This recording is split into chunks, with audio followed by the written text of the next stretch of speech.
Bar Podcast, Comedy Story. Well, thanks everybody for joining us on this podcast, the Bar Podcast. We are real excited to be here today. Thank you so much for Brandon for being here. Tommy. This is super cool. We're super excited for you to be here, Tommy. Yes. But before we get going, I would be remiss if I did not say, if there's guys out there that are struggling right now, there's some options for you. There's the ability to text. Yep. 494949, the word refuge, to be able to communicate with someone there. And then also the National Suicide Hotline, you can dial 988, and you can also text to 838-254. That's right. That's right. That's right. And don't forget Clark A over there. That's right. Clark and LDR Studios. That's right. They have been doing a fantastic job for us, and we are so very blessed to have them in our circle of friends now, and we are humbled by the fact that they opened this studio up to us for sure. You can find us on Facebook. Yep. You can find us on Instagram.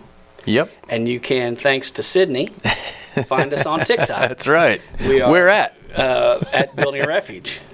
Always That's at right. Building a Refuge. At right? Building a Refuge. Now, if you all can't tell, this is the only second time. Brandon is our usual host. He has stepped to the other side of the table. Yeah. And this is only the second time. I just wanted to sit closer to Tommy. I know you guys are buddies, and you probably rub shoulders. We may rub shoulders. That's right. He said to move away from him a little bit, but so can I tell you, I am so excited to have Tommy here. Yeah. And the reason being, there's two reasons. Number one, and not the most important, but Tommy, as we have referred to him, we've had a few episodes, right? Yeah. And we've referred to this infamous Tommy. Yeah, you're kind of like this figure, man. Yeah, that, he's this infamous guy that we have introduced to our world, and now we're formally getting to bring him out to our podcast viewers. And Tommy is special to our group for many different reasons. One of which is the fact that he is a mental health counselor. Yeah.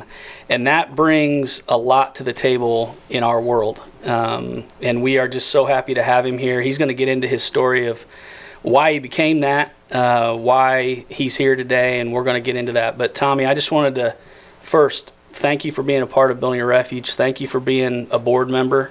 Yep. Thank you, and thanks to your family for allowing you to take the time to be with us. I know you're a busy man, and it is a blessing for us to have you here. So thank you so much.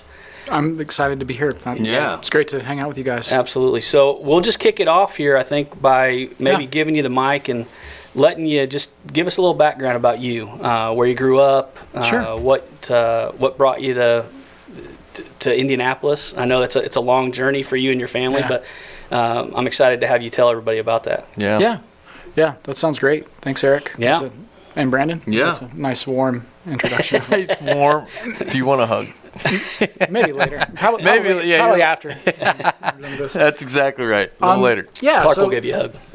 Yeah. I'll take it. Yeah. I grew up in Fairfax, so right outside D.C. Yeah. And lived there most of my life.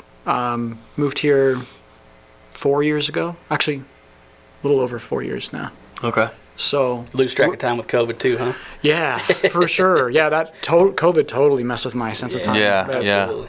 But also moved around a lot. Like when I got married, we just moved because we didn't have kids yet, and got to kind of explore and do different things and fun. How long things, have you been here in Fishers, Hamilton County, this area? Just a little over 4 years. Okay. So I think right around the time that I moved here, I had reached out to Mike Rekoff, actually, who was on the other episode. Yeah. That was actually how, we got connected, and then that's how I met you, was through Erik eventually. Yeah. But I liked growing up in the DC area, and we were in Virginia Beach before we moved here. Loved Virginia Beach. Yeah. And decided for a number of reasons that it would be great to raise our family in Fishers. Yeah. Yeah. There were a lot of attractive things about living in Fishers that helped us inform our decision to move. So, yeah, that's just the the very brief version of where I've been and where I'm going. We're pretty content here. I think there's a lot of great things about living here that make it make us want to stay. You mentioned family, so talk a little bit about the family. Yeah. So I'm married. My wife is Leanne. She's awesome. I've got two. Awesome. Good. She is great. Good plug. Well done. Check that off. Clark, check that on the box. We got that in. Wife is the best. And I've got two wonderful kids. And you do. Yes, Wes and Vivi. And Wes is 7, and Vivi just turned 5. Excellent. And they're great kids. So feel grateful to have good people in my life. And that includes this circle here and the ever expanding Building a Refuge circle of good humans. Yeah. So that's my family. Yeah. Yeah, it's interesting. I remember we were doing one of these at Beer Brewery a couple years back, I think, before the pandemic, and we've kind of come a little ways since that, thanks to Clark. Yeah. And LDR Studios. Super cool to be able to do this. Yeah, we've got had a one mic and a phone and doing it in the middle of a bar. Clark, we're going to have to share some pictures with you. Okay. Yeah, you guys will get a kick out of this. There's definitely not as many wires. No, definitely not as many wires, for sure. So, Tommy, if you could, just kind of, let's back up to Fairfax. Yes. Growing up. Yes. Tell us about your family growing up. Mom, dad. Yeah. Any school, any of that stuff. Give us some background on that. Yeah. So I grew up family of 6, 3 siblings, 2 older sisters, younger brother. Parents, pretty good upbringing. My dad worked in D.C. on the Hill, was a lobbyist. Okay. Provided very well for our family. My mom stayed at home, took care of us. Yeah. I had by all means, a pretty darn good childhood. We didn't want for anything. We got to do fun things and had friends and had a got to go to good schools. Generally things were decent. Like you hear a lot of people's stories, and like in my job anyway, I learn a lot about the people that I talk to. And so I hear some of the ways that their childhoods went or things that happened, and so normally that the brain just does that comparison thing where it's like, wow, man, things were actually pretty darn good. I was lucky in a lot of ways. So I do feel that there were a lot of things that I was lucky about in the way that I grew up. Sure. Like got into drums, playing drums at about age 10. That's been a huge part of my life, which is why when I walked in the studio, I'm like, oh my gosh, this is a dream. Sweet setup back there, huh? It is a nice setup, Yeah.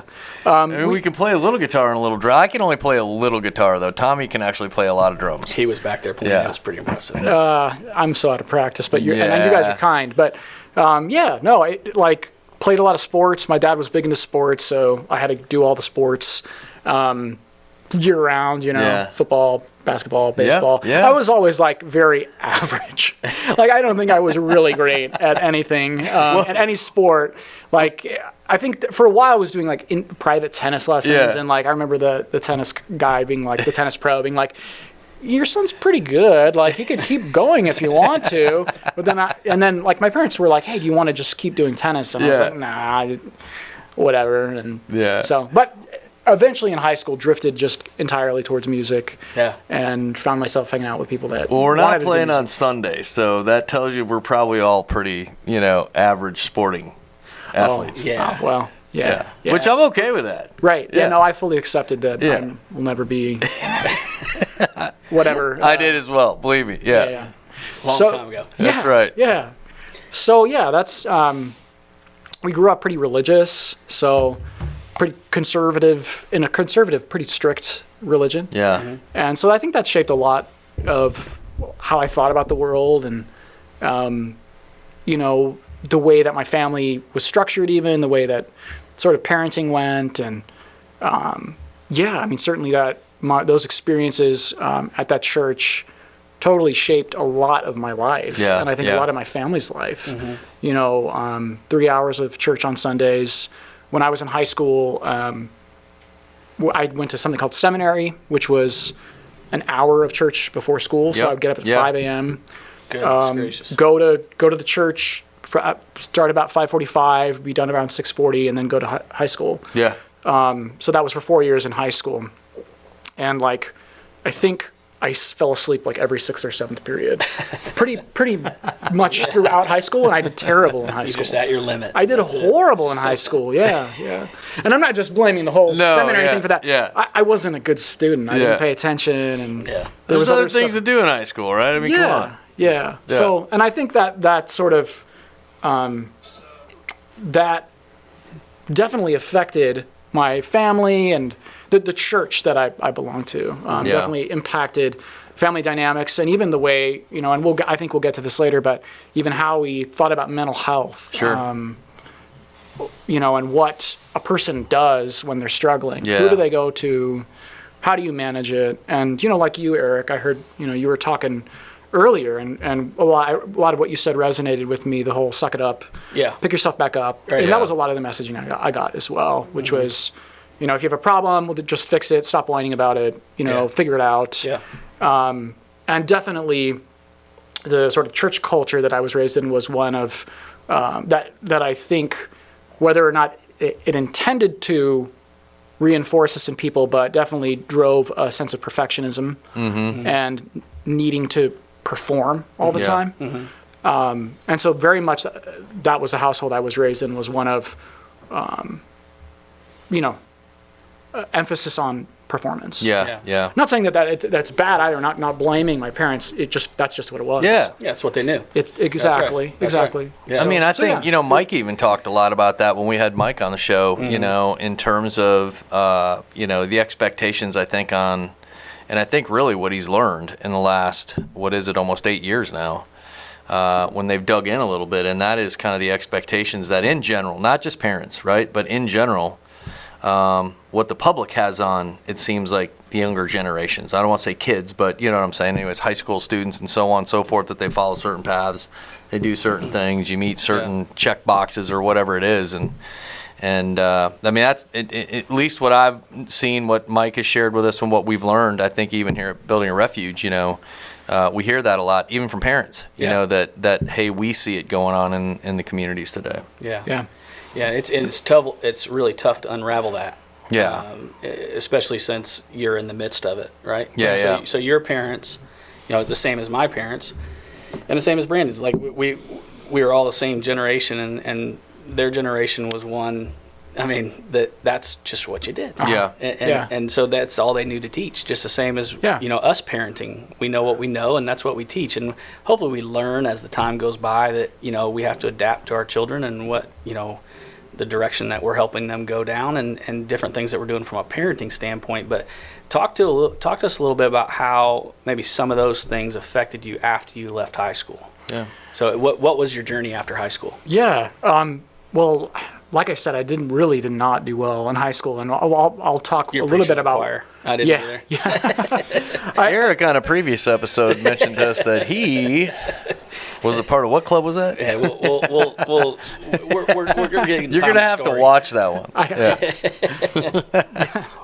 So high school I kind of was a slacker and didn't really keep up with anything, and so I ended up applying to a school that pretty much you had to say that you were 18 and that you could breathe, and then you were let in, Yeah. And that school was Utah Valley State College at the time. It's called Utah Valley University now. Okay. It's in Orem, which is right next to Provo, where BYU is. That's the big school. Okay. Well, there's also U of U and Utah State, which are good schools. So went there for a year.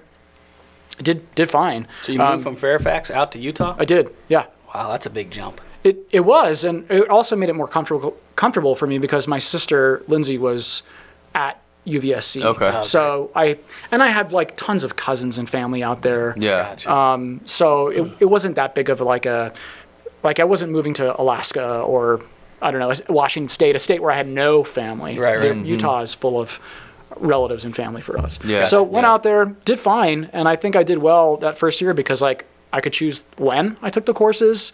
Seminary was over, so I got decent sleep and got to study stuff I was interested in. And then I came back to Fairfax the next year, decided to finish up like an associate's degree at Nova, which is really NVCC, Northern Virginia Community College. Gotcha. And then back to Utah for like 6 months at the University of Utah, and decided that I didn't want to spend that much money because I was paying out-of-state tuition. Moved back to Virginia and finished up at George Mason University. So the same years that the basketball team went to the Final Four. Nice. That was 2006, I think. That the Patriots awesome. went to the Final Four. Yeah, I remember that. So, and then I graduated, and then kind of stuck around Fairfax area for a while after that. So what was your first job out of college? Out of college? Yeah. First job out of college. I don't know if you ever asked this before. I like that. No, I like that question, I do Erik. too. I really appreciate your questions. Yeah. They're really good. I worked at Dick's Sporting Goods kind of in and out throughout college. Yeah. Actually worked for a store called Galleons for about a year before Dick's Sporting Goods. Plainfield, man. I sold shoes Come at Galleons, on. Are you man. serious? Come on. This was my job in high school, Tommy. You worked at Galleons too? Yeah. What? At the main post store in Plainfield, Indiana. Okay, well, the I store... love that we're talking about Let that. me tell you this. The store that I worked at, I just got goosebumps. I know, I'm happy. the store I worked at was in Fairfax, and we were the largest Galleons on the East Coast. Get outta We were here. huge.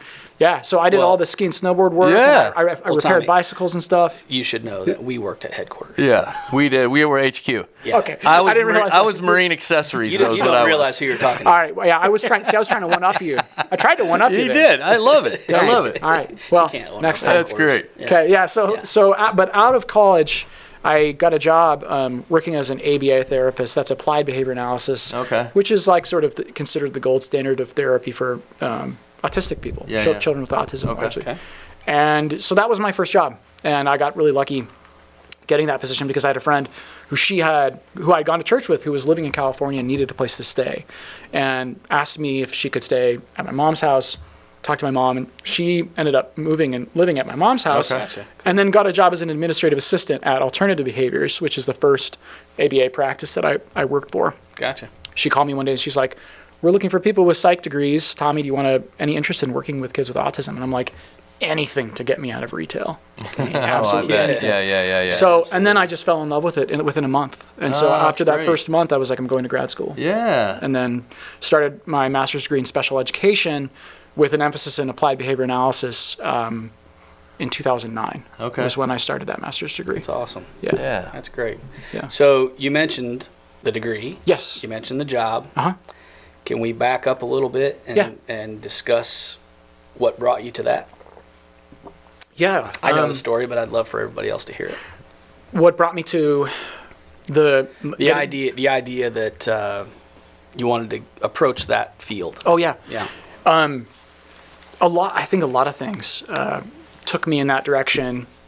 You know, when I was in high school, I took a psych class at my senior year, and, you know, I probably didn't do very good in it, but it was something that actually held my attention. Mm-hmm. Sure. And I think even long before that, I had always had a tendency to be a listener in conversations.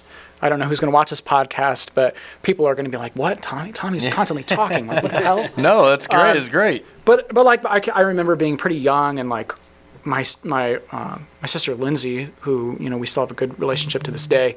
She would often, you know, she had a lot to say, and I would often listen to her and like go sit and talk to her in her room, and I was just a kind of a sounding board for her, and wouldn't interrupt her. And so I think from a young age I felt like that was something I could do, was at least listen to people. And but no, later on, you know, when I was, I guess, not quite 16 years old, my dad died, and the way that happened, my experiences growing up with my dad, and just our family in general, like, inspired me to get really curious about why people do the things they do. Sure. And I didn't know when I had done this master's degree in special ed where sort of that would take me, like, because it took me towards autism and towards behaviorism and behavior analysis, and all of those things have certainly, like, greatly informed the way that I look at human behavior and mental health.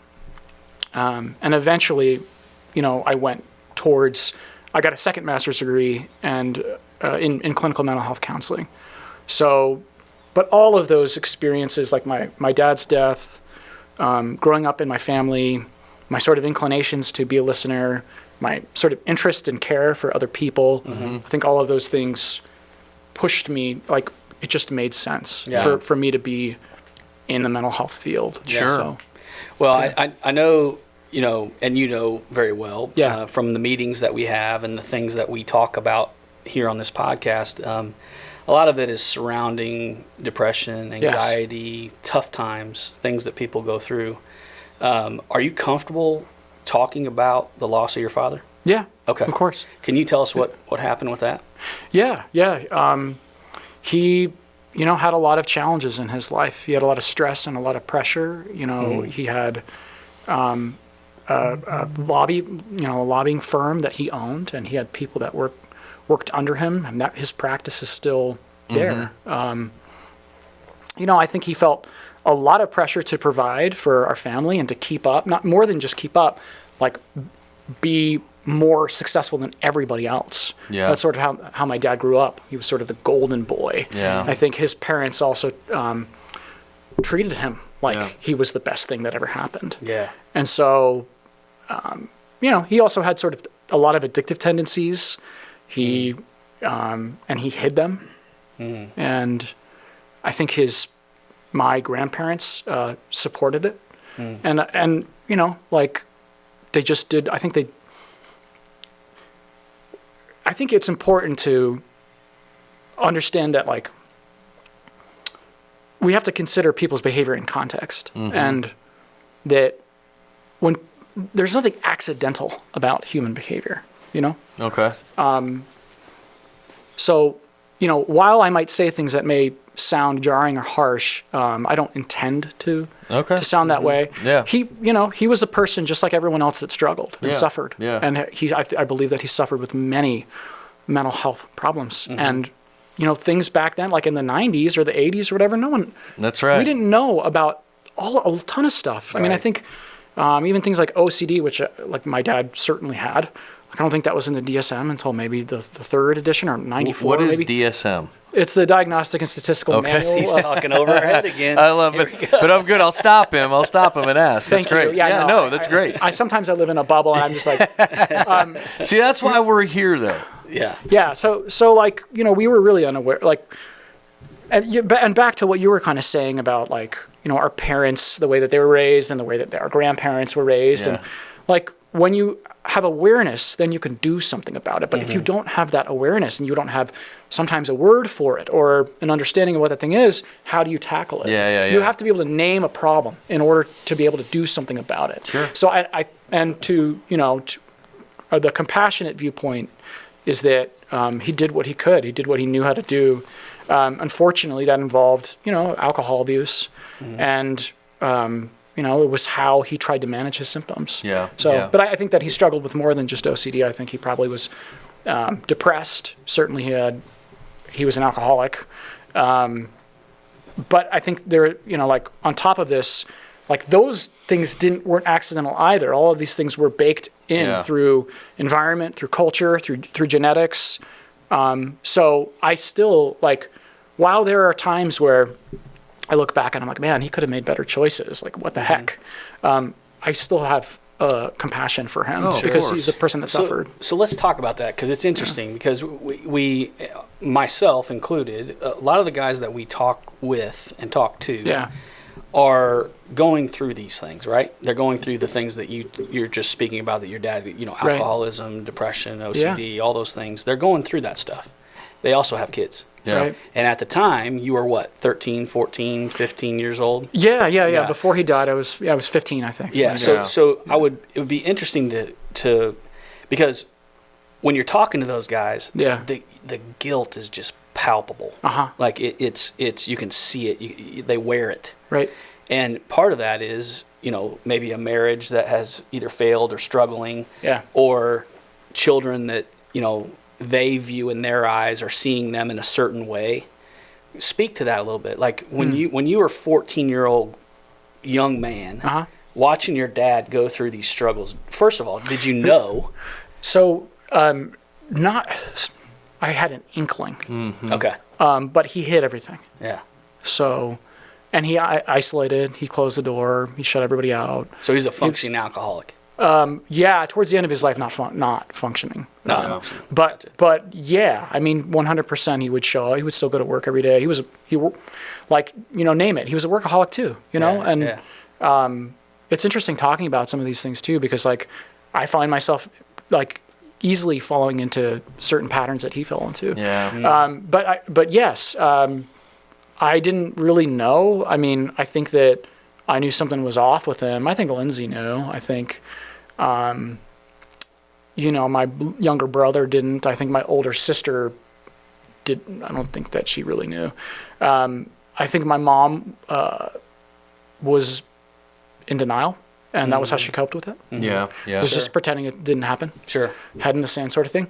I think, and again, like I love my family, and so saying these things doesn't take away from the wonderful and beautiful people that they are. Yeah. But this is the reality, right. And this is the truth, and and I'm the person that has to find the truth, and I will do that at whatever cost. Yeah. So this is the way it was. Yeah.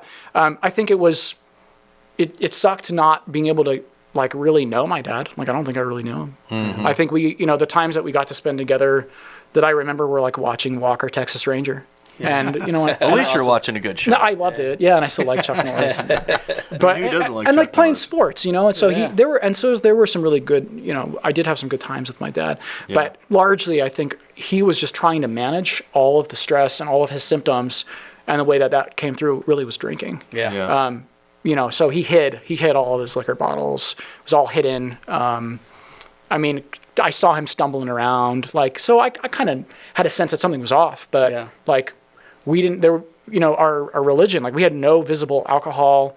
We, the pretty strict health guidelines. So I'm sure he felt a lot of shame about, even his relationship with the church that we go to, that we went to. Gotcha. Yeah. So I think that shame factored into a lot of it. Yeah. The way he behaved. But you loved your dad just the same, right? Yeah. I knew nothing else. I didn't, I didn't care. I had no clue really what he was going through because I was just such a young kid. Yeah. But it didn't matter to me. I didn't care if. Having that perspective is important for guys to hear.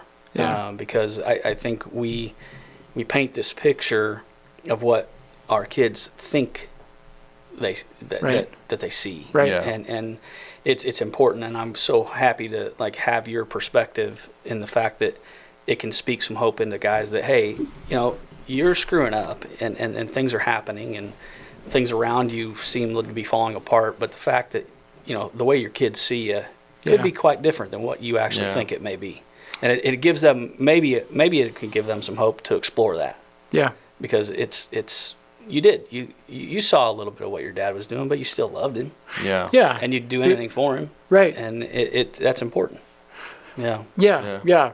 Once you become a dad, you're always a dad. That's right. It never stops, and it doesn't matter. I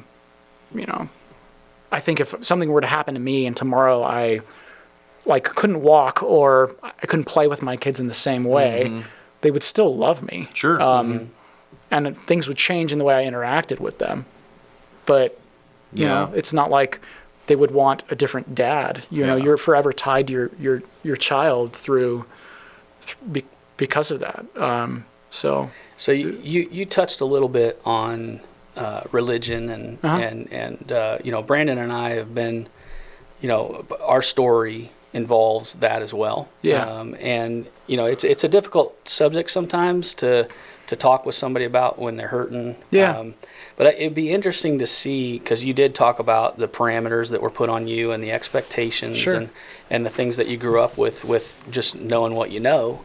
And you've also shared with me, and again, if I'm going in a direction you don't want to go, it's okay. You just tell me. But you'd have also shared to me how you've tried to make that look a little different in your family. And with what you're doing and how you parent and how you live your life. And I'd be curious to see, because there are a lot of guys that we talk with that are underneath that kind of that clinch, you know, and of things that they have to do. They got to check this box, check this box, check this box to either get where they're going or function how they're doing.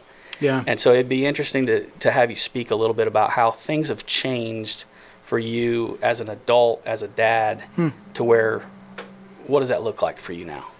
And where are you at now in your faith? Yeah. Excellent questions. I think when I became a dad, one of the things that I really wanted to work on with my kids and the way that we operated as a family, and this is like, you know, we're all works in progress. Yep, so. That's right. But I didn't want my kids to feel like they had to perform. Mm-hmm. And I wanted to appreciate them and be present with them. Mm-hmm. And I think that those things get lost or are seen perhaps as not as important as surviving and thriving and succeeding and whatever accomplishment, checking the boxes. Mm-hmm. Yeah, some of that needs to happen because we do have to survive in this world. We have to learn skills and we have to perform. But we don't, you know, like, I just wanted to try with my kids to take some of that pressure off so that I could celebrate who they were instead of trying to constantly mold them into something that I thought that they should be. It's a great way of putting it. So, you know, like joining them in this journey of growing up rather than being pretending like I'm some kind of scientist that could just program the right experiment to generate the right, to pop the right kind of person out at age 18. Yeah. Mm-hmm.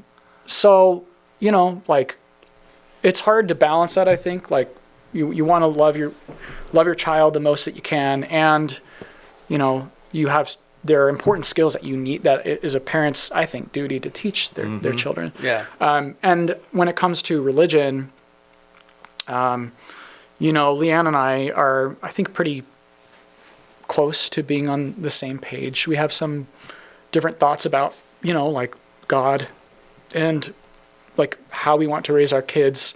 Right now, we're, I think, being pretty casual about it. Yeah. Like, we don't,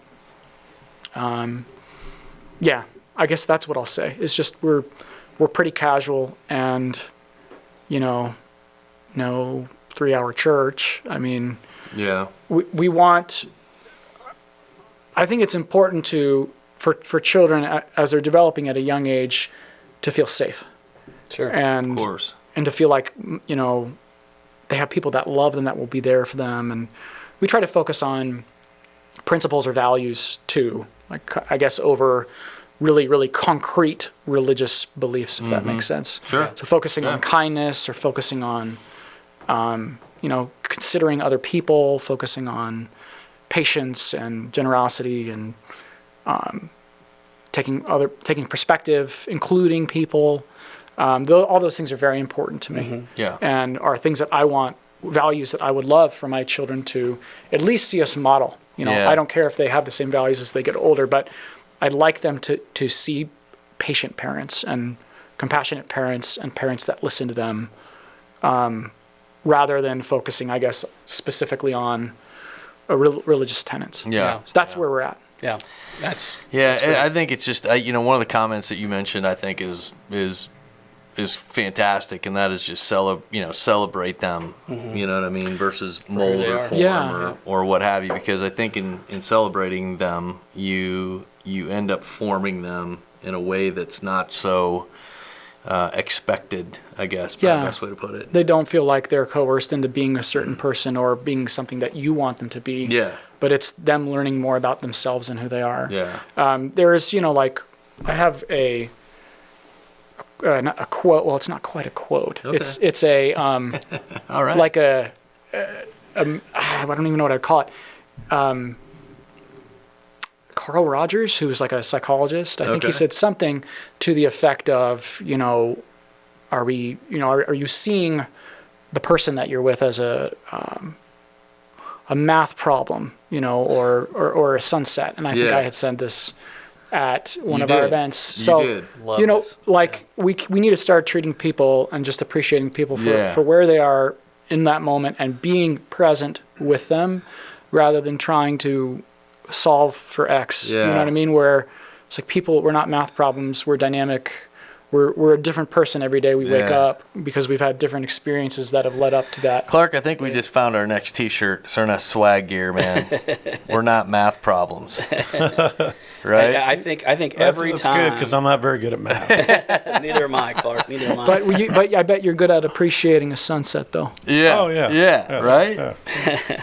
But I think every time that I've heard Brandon talk about you, that comes up. That comment comes up. You struck a nerve with him. You hit a nerve in me that night.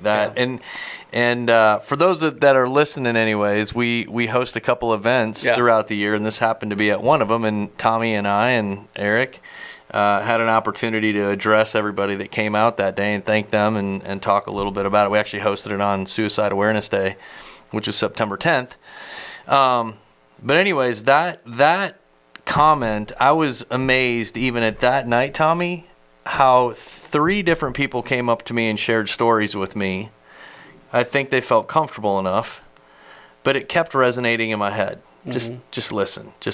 Yeah. Just listen. They're not a math problem. You can't fix this. Because I think we even may have talked about this too at other times. If we haven't experienced it, we want to try to fix it. Right? Yeah, I think a lot of it, and even these conversations, and I can talk more too about my dad at some point today if we want to. But I think we're so into sort of problem-solving mode that when we're presented with a problem or what we feel is something that can be solved, our instinct, and it's not even our fault, is to try and solve it. Yeah. Because that's what the mode our brains are in almost every day. It's like getting things done, right?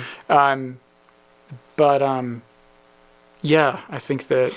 Well, listen. I think folks could also probably look at us too and be like, "Hey, well, isn't that what we're trying to do here, right?" Yeah. And I would say, well, could be, but I don't necessarily know if that's the goal. I mean, I don't think we've ever said, "Hey, look, we want to try to fix something." All we try to do, I think, in having stories like this and listening to these experiences and bringing people together, right, is to provide hope, right? Yeah. To know that we don't. You and I have talked a lot about this, Tommy. When you can, I think you called it one time, and I don't know if I'm going to use this in the right context, but I think you had maybe labeled this or called this like universalism, right? When you're able to walk in somebody's shoes, or you're at least to have empathy and be able to understand somebody's where they've been, really more so if you've walked with them, and I think that's some of the commonality that we all.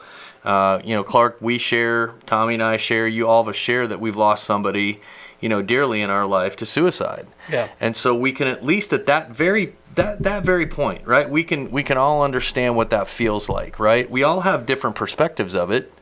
We've talked about that before. We all have different perspectives, but at least at that very point, we can understand like, oh man, I know. Yeah. And that's it. Like, I know. Yeah. Yeah, I think that also the impulse to solve or to fix can be born out of being uncomfortable with what you're feeling. Mm-hmm. So people will, when a topic like death comes up, will do whatever they possibly can to often avoid the difficult emotions that arise when talking about those things. And in order to deal with those, they will go into problem-solving mode, because if I can solve this, then I don't have to feel these things anymore. Mm-hmm. If I can say the right thing, and they can feel relief, then I can feel relief, and I don't have to sit here and be uncomfortable while this person's talking about something that actually evokes strong emotions in myself. Yeah. So it's very much often an avoidance. Yeah. And that avoidance gets reinforced very strongly, because even if they say something that they think is helping, then they get a little reduction in that uneasiness. Yeah. So that's often. I think what's going on in conversations like this. Yeah. So it's about death. So you spoke about it just a minute ago, and in the spirit of that topic of avoidance, you had mentioned the loss of your father. Yes. You had mentioned the painful part of that and how that transpired. Or would you be willing to talk about that and how you did lose your dad? Sure. Yeah. I think this was January 2001. So, yes, January 2001. I had slept over at a friend's house the night before. I think I was probably doing really stupid 15-year-old kid. Yeah. I was probably getting into trouble, you know what I mean? Yeah. I was. Let's not beat around the bush. I was doing stupid things. Just tell us. That's why I love it, man. Yeah. You know, just be real about it. Yeah. I was doing dumb shit. I tend to do that, man. I tend to be like, well, that's why I I don't love you. I mean, honestly, that's why, like, when we talked even about like how serendipitous some of this all is, right? Like, you bring such a great dynamic to this. Well, I got to call myself out when I'm like waffling. Therapist. Being a therapist. Yeah. So That's great. So I got a ride back home to my house. When I got there, I knocked on the door, and my grandma answered it, all worried and shaken up. Tommy, you need to go upstairs. Something's wrong with your dad. And so I ran up there, and my grandpa was doing CPR on my dad. And then I gave him a break, and I tried to do CPR on my dad. He was in his bed, just kind of laying there. And we tried that for I don't know how long, because he was just not responding. And, like, that was pretty much it. Just sort of 15-year-old Tommy trying to, pump some air into my dad's body. And, like, after that, I just sort of left the room when it was pretty clear that he was gone. And walked downstairs, and cried, and tried to bargain with God. If if only I could die and he could still be here, and so that was sort of the first place that my brain went, was bargaining.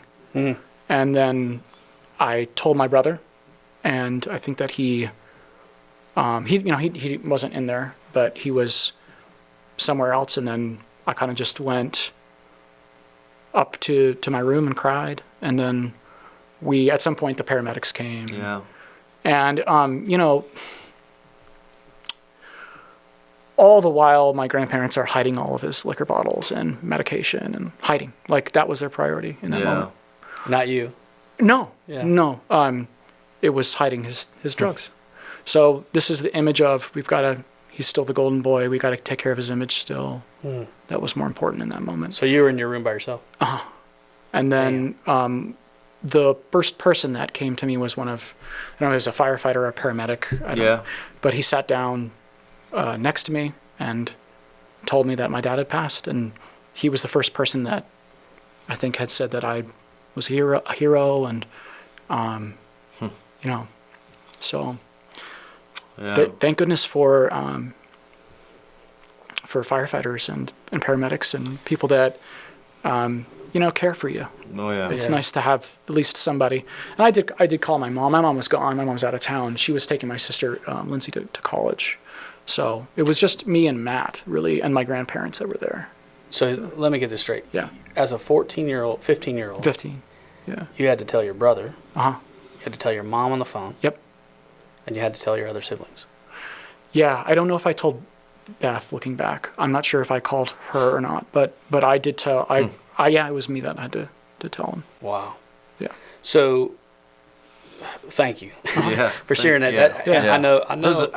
That's tough. That is very tough. And I know that you and I have spoken about that before, but not in that much detail. And so I'm learning new stuff as you're talking, and I didn't realize that you shouldered all that. And that was you. It's I had some experiences before my dad passed that I think made me grow up really fast. And one of them, I don't know, I guess this is coming up because we're talking about shouldering the weight, but I remember being 10, and I think, my dad was pretty drunk, and he was in the basement, and he came up to me and said, "One day I'm going to be gone, and you're going to have to take care of the family." And then I cried and went upstairs, and this is 10, I'm 10 years old. And so at that moment, I think I grew up. I think things sort of changed for me after he said that to me. So I don't think I was entirely unprepared for him dying. I think I was it was a lot, I think, to handle. So alcohol will destroy things if you let it. Absolutely. So having that going through college, getting through your degree, getting that job, how does that event shape the way that you sit across from somebody in your professional job as a mental health therapist? Yeah. I think it's important to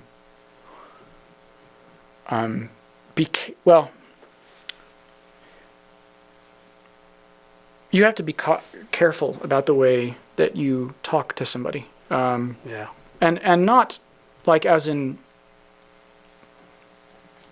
I'm not talking about like avoiding walking on eggshells. I'm talking about when you say something, what you say, how you say it, what your intention is behind what you're saying, what you're hoping to achieve. There's a lot of thought, I think, that goes into therapy that a lot of people may or may not be aware of, sort of the emotional and intellectual energy that it takes to sit in a room with somebody, to hold space for them, to try to appreciate and be with their suffering, and also at times offering other ways of being with their difficult thoughts and emotions. Mm-hmm. So I am very motivated still to serve people and to be with people and to work with them and teach them skills at times. And I think it's provided me with sort of an I don't say unlimited, but quite an energy source that I can work full-time and have a part-time private practice and do this and talk about difficult things and hear difficult things and be exposed to difficult things. So I think my capacity to manage those difficult emotions and thoughts has grown, and my desire to help relieve people from suffering has not. That has not stopped for me. I don't think it will stop. I guess from my own depression and my own mental health struggles, because those have been present a lot of my life anyway. Mm-hmm. Even without my dad, I've been depressed for a very long time in my life.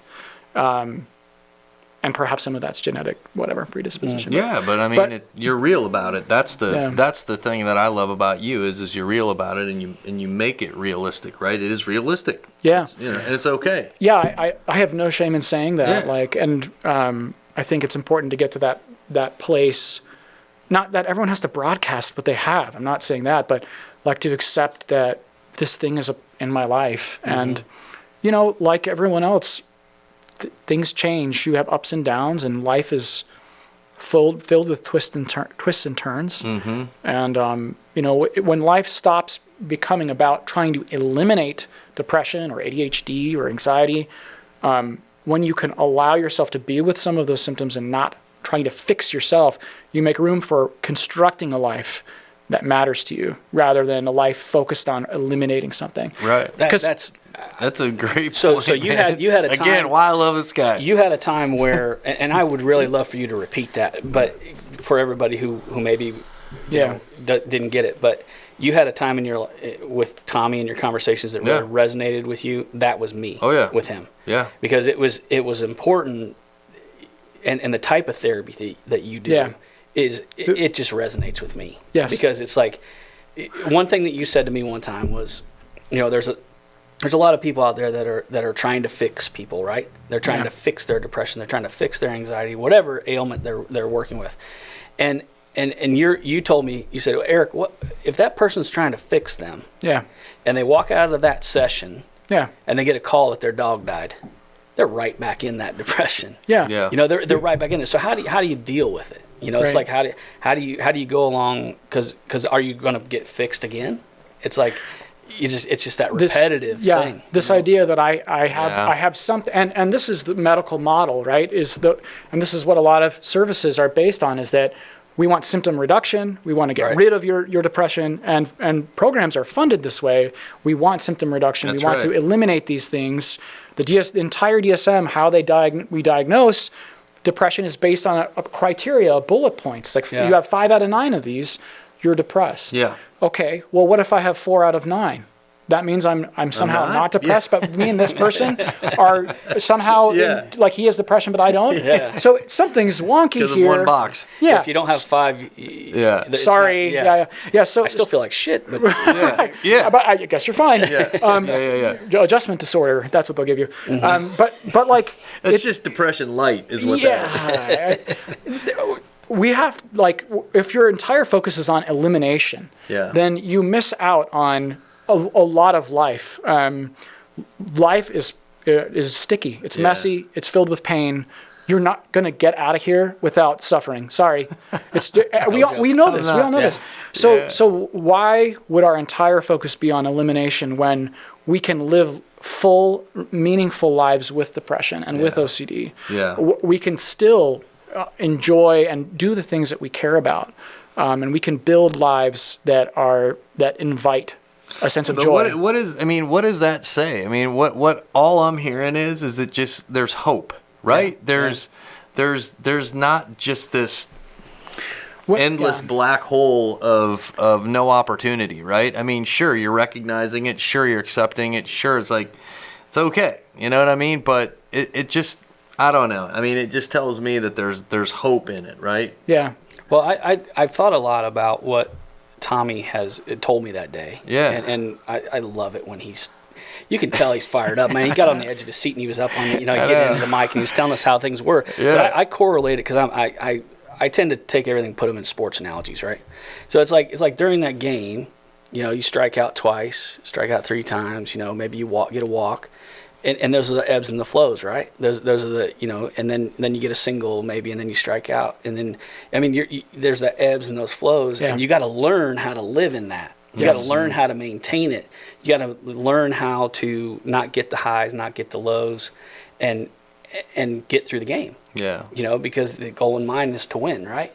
Well, that win is our win of hope. Yeah. Right. Yeah. And so we can discover where that hope lies in those ebbs and those flows. And I just love when you start talking about that stuff. That gets me jazzed. Yeah. Because I'm excited for people to hear that, because we're always in search of a cure, a pill, something that's going to get us through this. And the harsh reality of when we talk to guys, when you talk to people, is there may not be one. The other thing is we wouldn't even want to get rid of some of these things, because some of them actually have functions or features of them that help us. Yeah. And that's not talked about either. Like, we would not want to eliminate someone's sadness from a person entirely, because what would happen? How would they know what happiness was if there wasn't sadness? Mm-hmm. There has to exist both ends of the spectrum so we can appreciate the moments when joy is there. Yeah. There has to be sadness and grief so that there can be joy. And there's just no way around it. The other thing is, like, if you can help someone see that behind this pain there is something incredibly valuable, that in fact the pain that you have is deeply connected to what matters to you, then the pain is dignified. Yeah. It has a purpose. Yeah. And then it means something, and then we don't have to get rid of it. We can actually learn from the pain, and sadness or grief becomes a helpful messenger instead of something, again, to get rid of. That's our next shirt. Pain is dignified. Yeah, right? I love that. You got a lot of swag stuff coming out here, Clark. We got. Are you writing? I don't know if you or Sydney are writing this down. No, somebody needs to be writing it down. Sydney? Tommy, it's all in my head. Yeah, I know it is. Yeah, I love it when you get it out on. No, I think it's just, it's such great, your answers to some of these questions that, that we've asked, and they're just so great directionally, because I think all of us, everybody in this room, man, you said it best a minute ago, right? You're not going to get through this life without suffering. Yeah. I mean, from as far back as, when you were a kid, you can probably say, yeah, I remember when this happened, or I remember when that happened, right? But when you can understand things, maybe this is somewhat of maturity, maybe it's just a part of getting older, maybe whatever, right? Maybe it's just life experiences too. But I think that you have, when you are a part of something like this, or you're a part of a group, and I know you would agree with this, that there is there is a positiveness to sharing, accepting, and like seeing things as, hey, I have a future in this. It doesn't mean like, oh my God, I have something wrong with me, and then now I'm just labeled as this. I mean, I think somewhat, in the world we live in today, we're tending to do that to some extent, right? To one another. I mean, especially in like job worlds and things like that. Yeah. You mentioned a minute ago about firemen and EMTs and police and things like that. They're especially susceptible to that if they show a kink in the armor, right? That they're going through some struggles. But it just makes me think of things like that, right? And I recently watched a documentary on this, and I thought it was really fascinating how this documentary really spotlighted no different than what we're trying to just build here. And it's just a way for folks to come without any expectations, without any kind of judgment, with a mentality that it's okay to have a shitty day. Yeah, right. It's okay. Somehow it is. Somehow it is okay to have a shitty day. There's another T-shirt, Clark. Yeah. That like every time we get this opportunity to talk to you, man, I always come away a better guy. I don't know. Yeah. These things unfortunately, Tommy, we are under time constraints, but sure, I do very much enjoy and covet the time that we get with you, because I know you do mental health, you've got your family, you've got your side practice, and I mean you've got a lot of stuff going on, and you give us your time and today and at many other times, and we just appreciate it, man, because it's something like I always, when my wife's a teacher, and she talks about, when the kids were little and she'd have to teach and then come home to the kids. It's like, it just never ends, and I think often a lot with you, it's like, I actually sometimes feel a little, I'm like, should I call Tommy, cause he's, been doing mental health all day, and then he's going to want to go be with his family and all that stuff. And so I do appreciate your time. I do appreciate what you're doing. But the thing is, towards the end of our time, with every guest that comes in, we usually ask the question of what brought you here today. What brought you, number one, to building a refuge? Yeah. And why did you say yes why are to you this open podcast? to come in and share this? Yeah. We'd love to hear it. Yep. When I first moved out here, I was still completely self-employed and was trying to, networking is a good thing. I found that in my life. Networking is like incredibly important. Yes. I like it. I like talking to people. I like, So I reached out to Mike Rieckhoff probably the first month that we moved here. And I think he responded pretty quick and said, you need to talk to Erik Robinson. And then we met at Yachts, like maybe a week later in Noblesville, right? And we met at Yachts and had a great discussion. And I was just in, you didn't really have to say really anything other than here's what what I want to do, what we're going to do. And then you and I met. I mean, we started doing events like not very long after that first time. I mean, I think that's infant stages. Yeah. I mean, that was when we were first coming up with a concept. So that was, great. And I'm, it's been awesome ever since. And I wish there are times where I want to be more involved in what we're doing.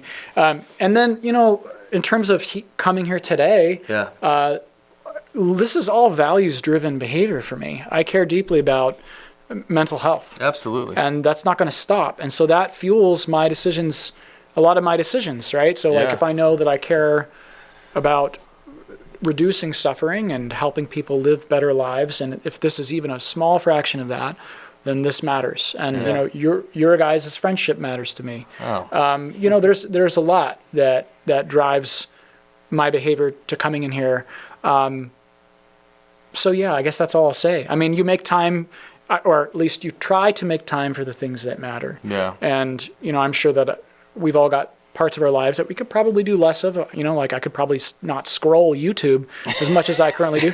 But long as you scroll past building a refuge, then it's okay. Yeah, but I guess that's why I'm here. I care about men's mental health. I care about you guys. I care about reducing suffering in the world. Well, listen, I think that is that's why we're just grateful to have you a part of all this. I mean, I don't know, Clark, if you can feel this and kind of start to get a gist of how we put this band together, right? But I mean, there was no plan to this thing, I think, outside of us going, man, we just want to do something. Yeah. You know, we know that there's people that have been through crap, and we know that there's people going to go through crap, especially guys. And I think that's kind of what we focused on anyways. But it definitely spans out across, you know, whether you have kids, your wife, or, you know, whatever, family members of any type, man. I know that it definitely has legs that go further. But well, that day in Yats, when we sat down and had a meal, yeah, I remember leaving that thinking, thank God, because here's why. Because he and I, we always say it, we're just two dudes with a story. Yeah. And you have an amazing story. You have suffered through a lot of stuff and have managed that suffering. But also you bring a lot as far as your compassion for men, like you just said, compassion for anybody who's suffering through your profession. Yeah. And we always say, you know, we're two dudes with a story and Tommy's the smart one. And I'm going to change that. I'm going to change that because I learned a lot more about you today. I really did. I learned the substance, like the guts of why you're here. Yeah. And so, you know, and that kind of brings me to the point of, you know, unfortunately having to end the episode. You're coming back, buddy. Man, you're coming back, because I would love for you just to, like, if we just had a session on just talking about your therapy and the type of therapy that you do and how that affects people, because I think that's really important for people to see that and because I don't know how prevalent that practice is. I really don't. I have no idea. So, but and as far as suffering goes, so if guys are out there, you know, we talked about it at the beginning. There's avenues for them. That's right. You know, there's therapists like Tommy. We have lots of different avenues of people that we can refer to them. But if you're out there and you're not in locally, you can also, you know, dial 988 to the suicide hotline. You can also text the word refuge to 494949. You can check us out on YouTube, like and subscribe. And you can TikTok. Thanks, Satan. We're blowing that one out. This we're really excited about, because we are geezers and we don't get TikTok. We are geezers, but Sydney does, and Clark, so it's awesome. Are you a geezer? Yeah, I think I'm a geezer. I don't think you're. Yeah, come on. I'm a pretty cool geezer. You're definitely a cool geezer. We'll change his nameplate to Geezer. No, he's always gonna be Clark A. Clark A. Oui. That's right. Well, and we also made me French, just like that. And speaking of Clark, man, I every time we do this, I look at this studio and I think this is crazy. Just the same way I met Tommy, I left that thing thinking, thank God. I thank God for you. I thank God for you and Sydney and, you know, the studio and Dustin. So thank you so much for your help, man. LDR Studios is awesome. You can check them out as well on YouTube and the cool stuff that they do. But man, we can't appreciate you enough, Tommy. Dude, it's an honor to be here. We love you, buddy. I'm glad you're here, man. Yeah. This has been fun. All right. Yeah.